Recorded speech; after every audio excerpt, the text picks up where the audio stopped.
Assalamualaikum dan selamat sejahtera. Apa khabar murid-murid? Diharapkan semua murid dalam keadaan sihat sejahtera. Saya, Cikgu Afan akan mengajar kalian subjek Bahasa Melayu yang bertajuk Keluar dengan Tenangnya. Untuk pengetahuan murid-murid, tajuk Keluar dengan Tenangnya ini terdapat pada muka surat 54 dalam buku teks Bahasa Melayu tahun 5.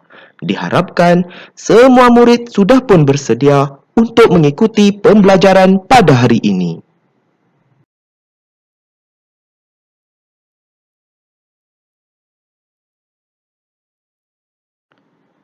Standard pembelajaran pada hari ini iaitu 5.1.4 memahami dan menggunakan kata tugas mengikut konteks iaitu kata pemeri.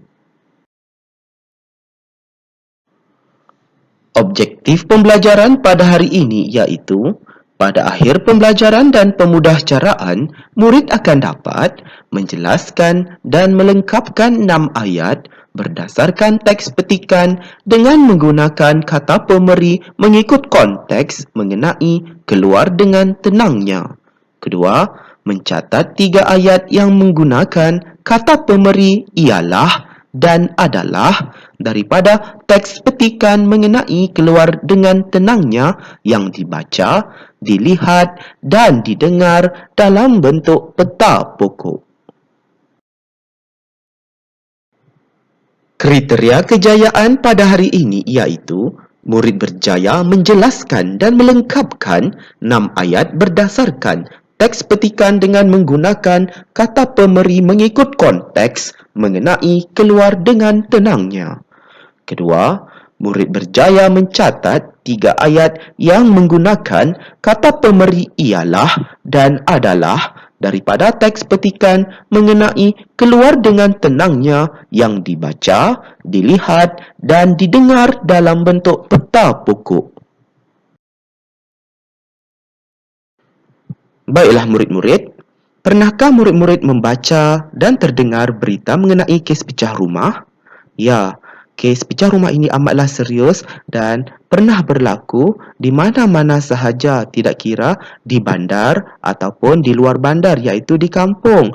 Jadi di sini kita lihat keratan akhbar yang cikgu tunjukkan di situ, kes pecah rumah meningkat dan perkara ini sangatlah serius dan pelbagai pihak perlulah bekerjasama untuk menangani dan membanteras jenayah ini, terutamanya jiran yang terdekat dengan rumah kita. Dan pihak polis perlu juga menangani masalah ini supaya masyarakat berasa selamat. Dan kita lihat gambar yang kedua di situ merupakan gambar tingkap rumah yang sudah dipecahkan dan jeriji tingkap itu sudah pun tercabut dan penjenayah senang memasuki rumah yang kosong dan akan mencuri barang-barang berharga. Seterusnya kita lihat gambar yang ketiga iaitu jeriji pintu rumah pun sudah dipecahkan juga dan menyebabkan perompak senang memasuki rumah yang kosong di situ dan mereka akan mengambil barang-barang berharga seperti telefon bimbit, emas dan juga wang ringgit.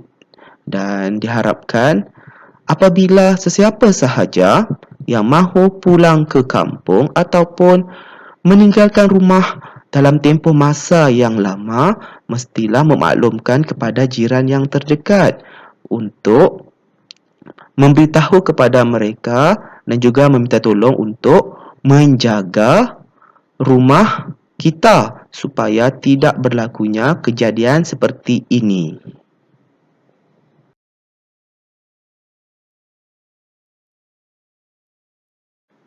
Baiklah murid-murid, mari kita baca dan fahami jenis kata pemeri di sebelah ini. Baiklah, di sini cikgu sudah tunjukkan jenis kata pemeri iaitu ialah dan juga adalah. Kita lihat kata pemeri ialah di sini digunakan di bahagian hadapan kata ataupun frasa nama. Jadi di sini untuk pengetahuan murid-murid, Kata pemberi ialah digunakan untuk kata nama ataupun frasa nama dan mestilah berada di hadapan. Di bahagian hadapan kata nama ataupun frasa nama. Jadi kita lihat contoh ayat di sini supaya murid-murid lebih memahami penggunaan kata pemberi ialah. Lihat di situ, pemuda itu ialah abang saya. Lihat di situ ialah merujuk kepada kata pemberi ialah, dan abang di situ yang cikgu warnakan dengan tulisan yang berwarna hitam merupakan kata nama. Dan kita lihat ayat yang kedua, nasi lemak ialah makanan kegemaran saya. Ialah merupakan kata pemberi, dan makanan yang tulisan yang berwarna hitam itu merupakan kata nama. Jadi di sini ialah digunakan di hadapan kata nama iaitu makanan. Dan kita lihat kata pemberi yang kedua iaitu adalah.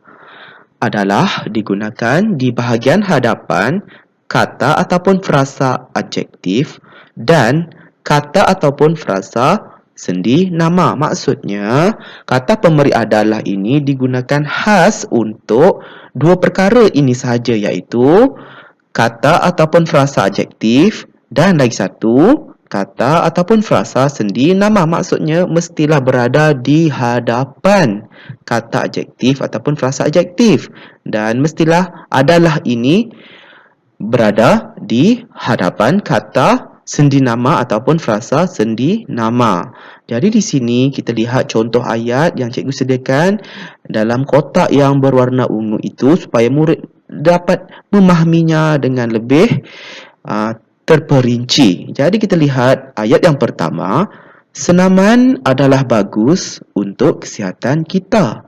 Adalah cikgu gariskan di situ merujuk kepada kata pemberi. Bagus. Bagus yang berwarna merah itu merupakan kata adjektif. Jadi di sini adalah digunakan untuk kata adjektif dan berada di hadapan kata adjektif pandai. Seterusnya kita lihat ayat yang kedua. Majlis itu diadakan oleh ibu adalah untuk meraihkan kejayaan anaknya. Adalah cikgu gariskan di situ merujuk kepada kata pemberi.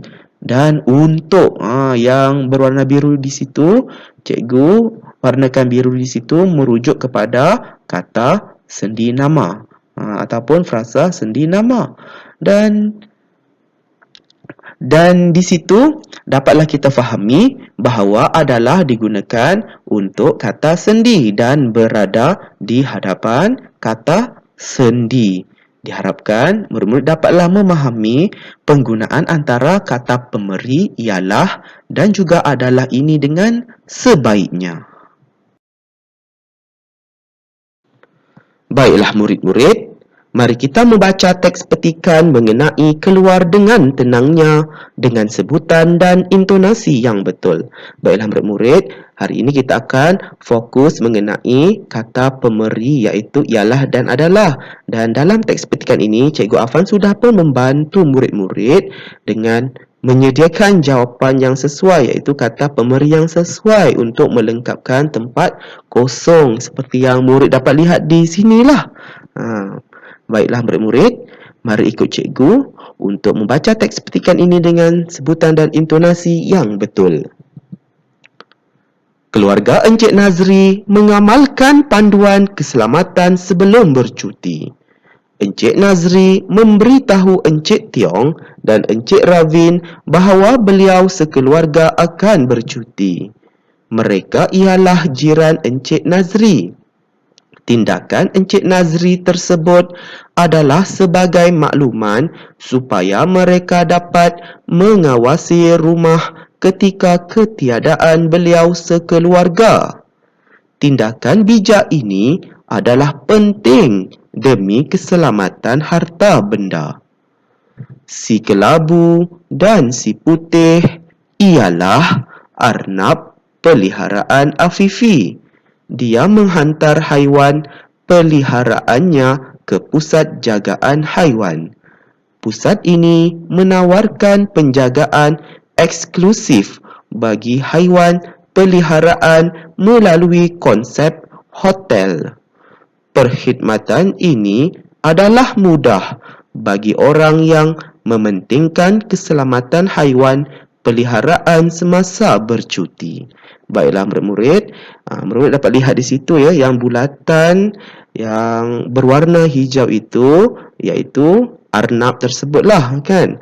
Merupakan kata nama. Jadi tempat kosong itu cikgu letakkan ialah digunakan untuk kata nama. Dan bulatan yang berwarna merah itu merupakan kata adjektif. Jadi di sini tempat kosongnya cikgu letak di situ adalah. Jadi adalah digunakan untuk kata adjektif.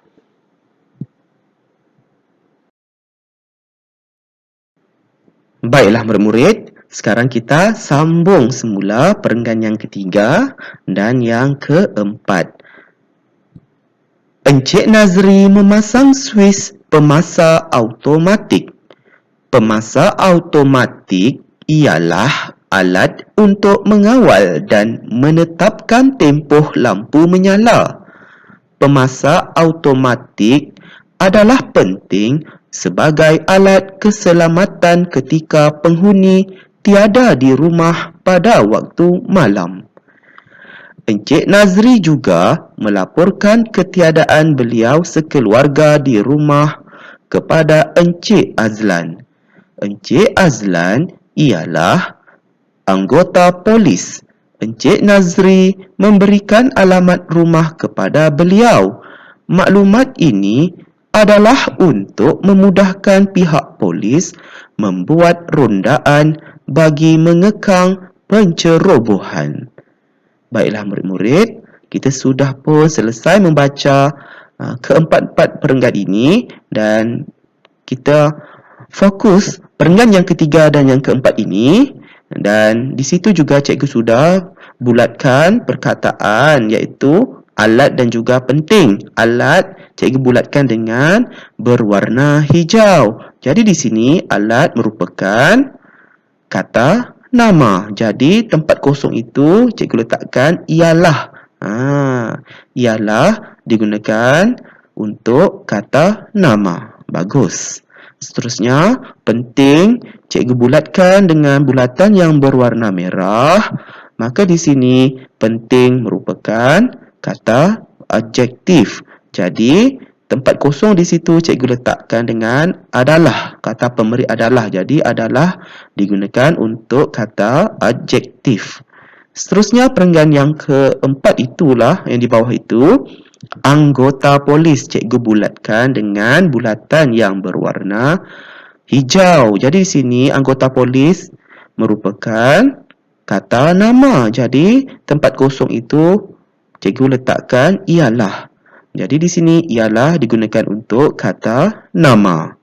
Dan akhir sekali cikgu bulatkan perkataan untuk dengan bulatan yang berwarna ungu. Jadi di sini untuk merupakan kata sendi. Jadi tempat kosong itu cikgu letakkan dengan kata pemberi adalah. Jadi adalah digunakan untuk kata sendi. Diharapkan murid-murid dapatlah memahami teks petikan keluar dengan tenangnya ini dengan sebaiknya. Kini tiba masanya kita mencatat 6 ayat yang menggunakan kata pemberi dalam bentuk peta pokok daripada teks petikan yang telah dibaca tadi. Tuliskannya dalam buku tata bahasa. Baiklah murid-murid, sebentar tadi kita sudah pun membincangkan kata pemberi ialah dan juga adalah untuk melengkapkan ayat dalam teks petikan tadi. Oleh itu, kini dalam aktiviti yang ketiga ini, tugasannya murid perlu tulis semula ayat dalam bentuk peta pokok, iaitu ayat apa? Ayat yang menggunakan kata pemberi tadi. Berdasarkan teks petikan tadi. Maksudnya murid salinlah semula ayat tersebut untuk ditulis dalam bentuk peta pokok ini. Pastikan murid menulisnya dengan tulisan yang kemas dan ejaan yang betul. Diharapkan murid-murid dapatlah menyiapkan tugasan ini dengan sebaiknya. Selamat berjaya ya murid-murid. Semoga kita bertemu lagi dalam pembelajaran dan pemudahcaraan pada hari yang lain. Sekian, terima kasih.